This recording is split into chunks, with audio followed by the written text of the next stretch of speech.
First story. So, about 2 weeks ago, I had this weird urge to just go for a late night drive. I don't know why. It was one of those nights where I couldn't sleep, and the silence in my house felt too heavy. It was around midnight, maybe a bit after, when I grabbed my keys and headed out. My neighborhood is quiet at night, so I wasn't expecting to see much. But as I drove through the empty streets, there was this strange feeling I couldn't shake. It was like something was off, like the road itself was stretching on longer than it should. I shrugged it off at first, thinking I was just tired. I drove for about 15 minutes before realizing I hadn't seen another car or even a single house for a while. That was weird because I wasn't that far out of town, but the trees were getting denser, and the road just kept going, like I'd missed a turn somewhere. I tried to check my GPS, but it wouldn't load. Just kept spinning. My phone said no service. That's when I saw him. A guy standing on the side of the road, just standing there in the middle of nowhere. He wasn't hitchhiking or waving or anything, just staring at my car as I approached. I slowed down a little, more out of instinct than anything. But as I got closer, I realized something was wrong with him. His clothes looked wrong. Too clean, like he'd just stepped out of a time machine from the 1950s. And his face was pale, like too pale, and completely blank. No expression at all. I sped up to pass him, and for a split second, I swear to God, he smiled. This wide, creepy grin that stretched way too far across his face. My heart dropped. I floored it, eyes glued to the road ahead. But then, a minute later, there he was again. Same guy, same creepy smile, standing on the side of the road like I hadn't just passed him. This time, I didn't even hesitate.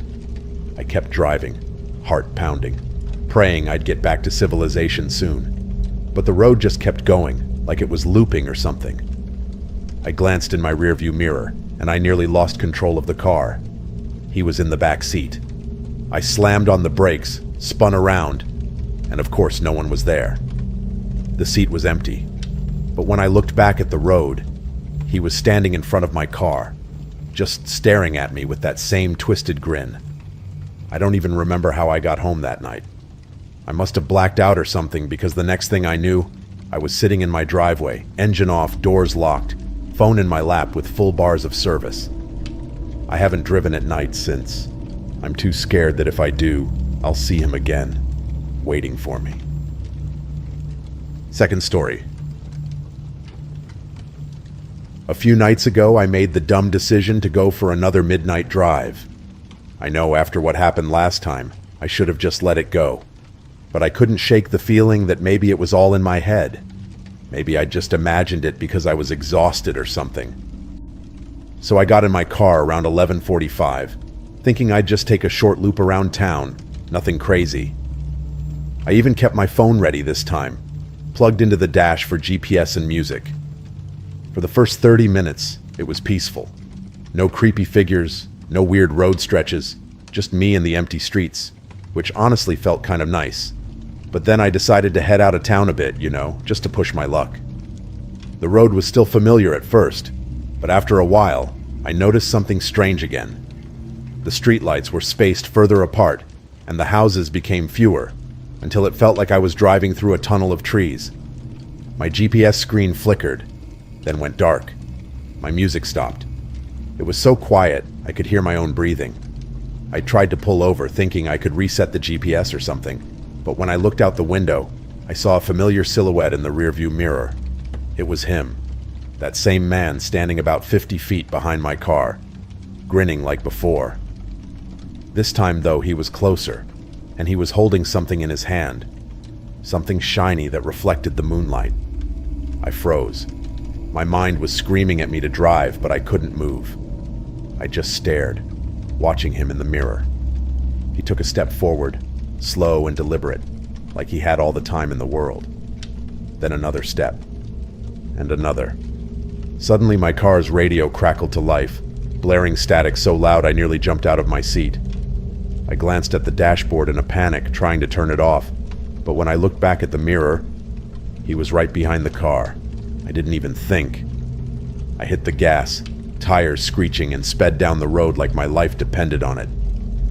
The road seemed endless again, stretching on forever, but I didn't care. I wasn't stopping this time. My hands were shaking so bad I could barely keep the wheel steady. And then, as suddenly as it started, I was back in my neighborhood. The familiar houses and streetlights reappeared, and my GPS pinged back to life. I drove straight home, locked every door and window, and haven't left the house after dark since. But here's the thing. Last night, when I was getting ready for bed, I got a notification from my doorbell camera. Someone had been at my front door at 2 a.m. When I checked the footage, all I saw was a shadowy figure standing just outside the camera's view. But I swear, in the corner of the screen, I could see the edge of a grin, and something shiny in his hand. Third story. Alright, this just happened last night, and I can't shake it. I've been pacing my living room for hours trying to make sense of it, but nothing adds up. So, I decided to take another midnight drive. Yeah, I know. After the last 2 times, you'd think I'd learned my lesson. But there's something about it. I felt pulled to go back out. I don't know if it's curiosity, or maybe I just wanted to prove to myself that it's all in my head. This time, I planned everything. I told a friend I'd be out driving and to check on me if they didn't hear back by a certain time. I had a backup phone, a map, yeah, an actual paper map, and I even brought a flashlight. No more weird stuff, no more getting stuck out there. For the first hour, it was fine. I stayed close to town, driving loops, listening to the radio. But around 1 a.m., I felt that same pull, like something was telling me to head back down the road I swore I'd never take again. Against my better judgment, I followed it, heading toward the stretch of road where everything had gone wrong before. I was hyper-aware of everything, watching every shadow, every bend in the road. The trees got thicker, and the night felt heavier, almost like I could feel the darkness pressing against the car. I kept glancing in the rearview mirror, expecting to see him at any moment. And then, just when I thought I was in the clear, my headlights caught something up ahead. There, in the middle of the road, was a car, an old, rusted-out sedan just sitting there, blocking both lanes. Its headlights were off, and it looked like it had been there for years, covered in dirt and leaves. I slowed to a stop about 50 feet away, trying to figure out what to do. That's when I saw the figure. He was standing just beside the car, that same man. His back was to me, but I recognized the outdated clothes, the pale skin, and the way he just stood there, unmoving. He wasn't smiling this time, wasn't even looking at me. He just stared at the car, like he was waiting for something. I debated reversing, but as soon as I shifted into gear, the man's head snapped around, locking eyes with me through the windshield. My blood ran cold. His face was still expressionless, but I swear there was something in his eyes. Something angry. I slammed my foot on the gas, swerving around the car, barely missing it. As I sped past him, I glanced out the side window, and for just a second, I thought I saw someone else sitting in the driver's seat of that rusted car. A woman, slumped over the steering wheel. My heart pounded as I tore down the road, the trees whipping by faster and faster. I didn't dare look in the rearview mirror, but I knew he was watching me, maybe even following. When I finally made it back to town, I pulled into a gas station, shaking so bad I could barely turn off the engine. I sat there for a minute, trying to calm down, when I noticed something that made my stomach drop. There was a handprint on the passenger side window. But here's the thing. I hadn't picked up anyone that night. I wiped it off, drove home, and locked myself inside. But I can't shake the feeling that it's not over. I keep hearing noises outside my window at night, like faint footsteps, or the sound of an engine idling in the distance. I don't know if I'm going crazy, or if something's following me now. But one thing's for sure. I'm never driving down that road again. Ever. Fourth story. Okay, so this is it. This is the last time I'm talking about this, because I don't think I can handle it anymore. What happened last night?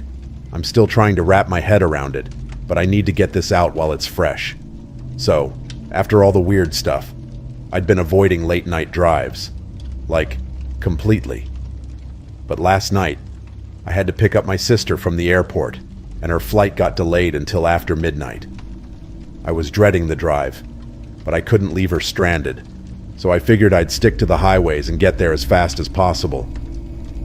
Everything was fine on the way to the airport. The lights, the traffic, nothing felt off. I started to relax a bit, thinking maybe this whole thing was finally behind me. I grabbed my sister, we loaded her bags, and we started heading home. That's when my GPS rerouted us. It said there was an accident on the highway, so it sent us down a detour. I didn't even think twice about it. I mean, it's a GPS, right? What's the worst that could happen? But as soon as we turned off the main road, I felt that familiar chill creeping in. The streets got darker, fewer streetlights, and before I knew it, we were back on that same stretch of road, the one I'd been avoiding like the plague. I felt my stomach drop, but I didn't say anything to my sister. She was half asleep in the passenger seat, and I didn't want to freak her out. I kept driving, telling myself it'd be fine, that we'd be home soon. Then, as we rounded a bend, I saw it. The car. That same rusted-out sedan, sitting in the middle of the road again. This time, though, the headlights were on. My sister perked up when she saw it. "What the hell is that?" she asked, rubbing her eyes. I didn't answer. I just slowed down, trying to figure out what to do. There was no way around it, and something in me was screaming not to stop. But before I could react, the car door opened. He stepped out. That same man, wearing the same old-fashioned clothes, his skin pale and his eyes dark. He didn't look at me this time. He was looking at my sister. And worse, he wasn't alone. There were more figures, stepping out from behind the trees, all dressed like him, pale and silent. They moved slowly, but deliberately, closing in on the car. My sister's voice broke the silence. "Go! Go!" I slammed the car into reverse, but no matter how hard I hit the gas, the car barely moved. It was like something had hold of it, keeping us trapped there. The figures were getting closer, their faces blank, their eyes locked on us. I was in full panic mode, heart racing, hands shaking, when my sister reached over and slammed her hand on the horn. The blaring sound cut through the silence, echoing off the trees, and just like that, the figures stopped. For a moment, everything was still. Then, one by one, they all turned, walking back into the woods like nothing had happened. The man with the twisted grin was the last to go, standing there just a little longer, his eyes never leaving my sister. Finally, the car lurched backward and I floored it, speeding away as fast as I could. I didn't stop until we were back in town, under the safety of the streetlights. When we got home, neither of us spoke. We were both shaking. But here's the part that's messing me up the most. When I went to get her bags out of the back seat, there was something on the floor. A photo. It was old, black and white, and worn around the edges. In the picture was a woman, sitting behind the wheel of that same rusted sedan. She looked exactly like my sister. I have no idea how it got there or what it means, but I haven't slept since. And I'm done. No more midnight drives. No more late night anything. Whatever that road is, it's not normal, and I'm not risking it again. Fifth story. Alright, this one's fresh, and I'm still shaking just thinking about it. I don't know if you'll believe me, but I need to get this out. Maybe someone else has been through it too. So, last night I had to drop off a friend after a late night party. We stayed a bit longer than planned, and by the time we left, it was already past midnight. I wasn't thrilled about driving at that hour, but my friend lives in the middle of nowhere, and it wasn't like I could make him walk. He joked about how I'd been avoiding late night drives, and I just laughed it off. But the second we hit the empty roads, that same familiar unease crept up on me. The first half of the drive was fine. Empty streets, quiet, nothing out of the ordinary. But then the GPS glitched, just like it had done before. It rerouted us down some back road, and I swear my heart sank. I knew better than to trust it, but my friend was half asleep in the seat next to me, and I didn't want to make a big deal out of it. I figured if I just kept my cool, we'd get through it and be done. But the road it took us on, I didn't recognize it. And I've lived in this area for years, so that's saying something. The trees were closing in on both sides, so thick they blocked out the moonlight. There were no houses, no streetlights, just this long winding road, disappearing into the dark. I gripped the wheel tighter, my heart racing. Then, out of nowhere, the fog rolled in. It was thick, like a wall, and within seconds, I could barely see 2 feet in front of the car. My friend woke up, groggy, and asked where we were. I couldn't answer. I didn't know anymore. We slowed down, creeping forward, when suddenly, the headlights caught something moving. At first, I thought it was an animal, maybe a deer, but as we got closer, I realized it was a person. A woman, standing in the middle of the road, staring straight at us. I stopped the car, my stomach in knots. She was wearing this long, old-fashioned dress, something out of the early 1900s, and her face, it was pale and blank, like she wasn't really there. Just standing there, not moving. My friend leaned forward. What the hell is she doing? I didn't have an answer. I couldn't speak. But before I could react, she slowly lifted her arm and pointed down the road deeper into the fog. It was like she was directing us, telling us to go further. "No way," I whispered, and threw the car into reverse. But just as I did, the engine sputtered and died, completely dead. The headlights flickered off and we were plunged into darkness. My friend started to panic, trying to get the car to start again, but nothing was working. Then, in the silence, we heard it. A low, rhythmic tapping. It was coming from behind us. I didn't want to turn around. Every part of me was screaming, "Don't look." But my friend, already freaked out, whipped around in his seat. His eyes went wide and he whispered, "She's behind us." I couldn't help it. I looked. And there she was, standing directly behind the car, that same blank stare. Only now she was closer, her hand tapping lightly on the back window. She wasn't smiling, wasn't doing anything but standing there, staring right at me. I reached for my phone to call for help, but as soon as I unlocked it, the screen froze. Just like the GPS before, nothing worked. The tapping continued, getting louder, more impatient, like she was waiting for us to make a move. Suddenly, the fog around us shifted, and out of the corners of my eyes, I saw more figures stepping out from the trees. Pale, blank-faced figures, all dressed like they belonged in another century. They gathered around the car, slowly closing in, just watching us. Then, without warning, the car jolted. The engine roared to life. The headlights flickered back on, and before I could even think, I floored it, speeding down the road through the fog, barely able to see. My friend was yelling, telling me to slow down, but I didn't care. I just needed to get out of there. The fog thinned out eventually, and the road opened up into familiar streets again. We didn't talk the rest of the way, not until we pulled up to my friend's house.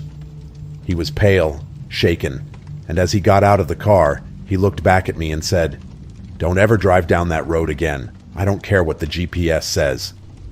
I nodded, and he disappeared inside. But when I got home, I noticed something that made my blood run cold.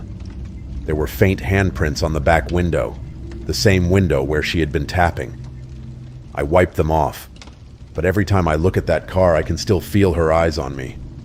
And now, whenever I drive at night, I can't stop checking the rearview mirror, half expecting to see her standing there again, waiting. Thank you all for listening to my stories.